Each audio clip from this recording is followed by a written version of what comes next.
শ্রীমদ্ভাগবতম প্রথম স্কন্ধ অষ্টম অধ্যায় শ্লোক 33। অপরে বাসুদেবস্য দেবক্যং ইয়াচিতভৈক্ষাৎ অজস্তমস্য ক্ষেমায় বধায় চ সুরীতিশাম।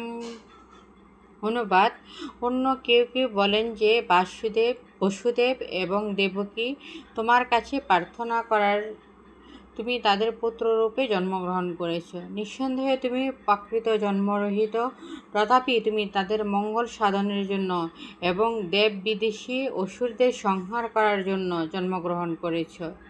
অপরে অন্য কেউ বসুদেবস্য বসুদেবের, দেবক্যং দেবকীর যাচিত প্রার্থিত হয়ে অভিজ্ঞাত জন্মগ্রহণ করেছিলে। অজ জন্মরহিত, তম তুমি ঐশ্য তার ক্ষেমায় মঙ্গলের জন্য, বধায় বধ করার জন্য, চ এবং সুহৃদিশাম ভগবত বিদ্বেষী অসুরদের।